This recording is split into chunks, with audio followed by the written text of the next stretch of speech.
मैं तो उम्मती हूँ, ऐ शाहे कर दे मेरे आका। अस्सलामु अलैकुम वरहमतुल्लाहि वबरकातुह। एक भाई का सवाल था कि बारिश की वजह से रास्तों पर जो गंदा पानी भर जाता है, जमा हो जाता है और रास्ता चलते हुए उसकी छींटें कपड़ों पर आ जाती हैं, तो कपड़े पाक हैं या नापाक हैं, और वो निजासत जो पानी के अंदर मौजूद है वो निजासत खफीफा है या निजासत गलीज़ा।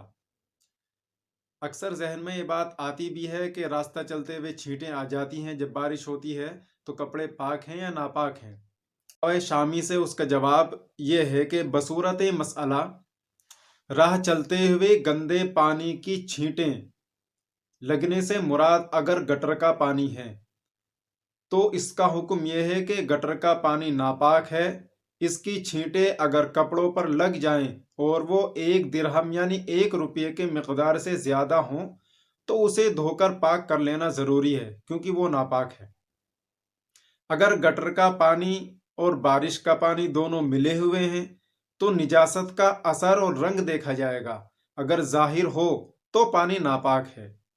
अलबत्ता अगर सिर्फ बारिश का पानी हो लेकिन वो सड़क पर या कहीं मिट्टी वगैरह में जमा होने की वजह से गंदा नजर आ रहा हो तो उसका हुक्म यह है कि इसकी छींटें अगर रास्ता चलते वक्त कपड़ों पे लग जाएं तो वो माफ है।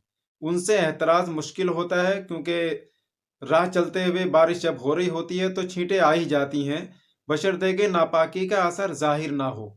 हमको देखना यह है कि जो पानी वहाँ मौजूद है क्या उसमें गटर का पानी भी मिला हुआ है, कोई नाली घरों से निकल रही है जो उसमें मिल रही है। अगर ये यकीन है कि ये पानी जिसकी छींटें आई हैं खाली बारिश का पानी है तो पाक है, लेकिन अगर उसके साथ निजासत कोई मिली हुई है, गटर का पानी मिला हुआ है, तो पानी नापाक है। 1 रुपये के बराबर है तो माफ है, और अगर 1 रुपये से ज्यादा कपड़ों पर लगी हुई है तो माफ नहीं है, उसको धोना जरूरी है।